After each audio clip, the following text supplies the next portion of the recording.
سلام البنات، واش راكم؟ ان شاء الله تكونوا بخير. نقول لكم مرحبا بكم معايا في كويزين مليكه.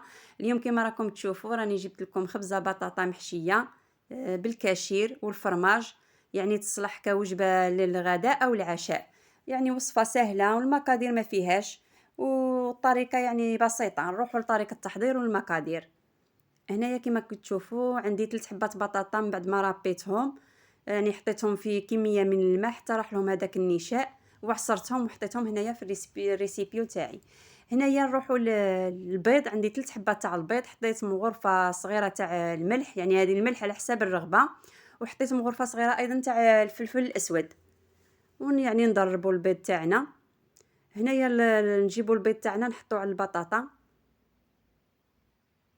نفرغوا البيض تاعنا ونخلطوا البطاطا تاعنا، خلطوها مليح مليح حتى يعني يدخل البيض كامل في البطاطا المربيه. يعني لازمنا نخلطوها مليح حتى يدخلها كامل البيض هذه. هنايا عندي كميه قليله تاع الزيت، تحبي تضيفي معها المارغرين، يعني يعطيه ذوق خلاف مليح. هنايا كما راكم تشوفوا راني قسمت نصف الكميه تاع البطاطا، يعني باش نحشيها لجوا نقسمها على جزئين، يعني يكونوا متساويين باش تجينا الخبزه يعني محشيه في الوسط. كما راكم تشوفوا هنايا نسويها بالفرشيطه ولا بالمغرفه كما حبيتي. هذه هي باش تجينا يعني مسويه في السطح تاعها.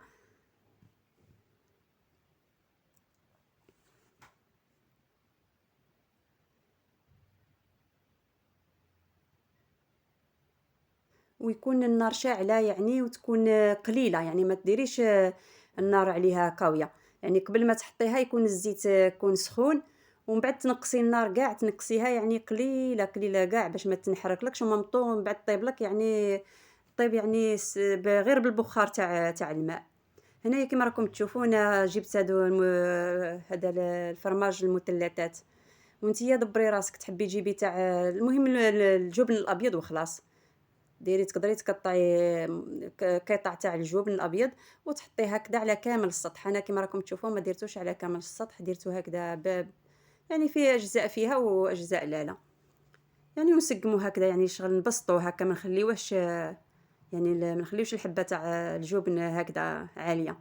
وهنايا كما راكم تشوفوا عندي الكاشير الحار، كون قطعته قطع صغيره ونحشي بها يعني الخبزه تاعنا. يعني قطعيه قطع صغيره خلاص، وسقميه هكذا بيدك، غير بيدك، باش يجي يعني كامل في الاطراف، ما يجيش بلاصه فيها وبلاصه لا. نروحو نضيفو الكميه المتبقيه تاع البطاطا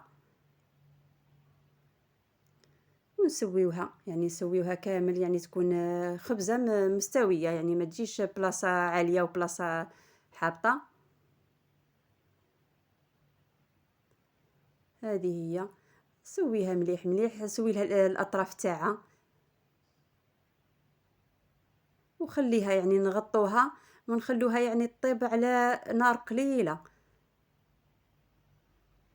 هذه هي الطريقه يعني اللي راكم تشوفوا. كما راكم تشوفوا انا غطيتها بغطاء كبير هكذا باش كامل البخار ما تبخرش. وهنايا جيت باش نشوفها الا طايبه ولا مازال. وهاي ليك الخبزه تاعنا راهي طابت، يعني طابت الجهه اللي من تحت، نزيدو نطيبوها على نطيبوها على الجهه الفوقانيه.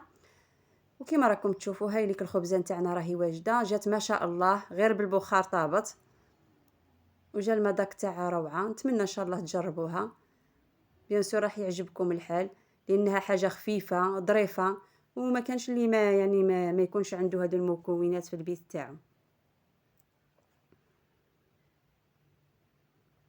هاي ليك الخبزه تاعنا. نتمنى منكم يعني تجربوها، واللي يجربها يعني يعطيني رأيه. نقول لكم هنايا جينا للنهاية، نقول لكم بقاو على خير ومع السلامة.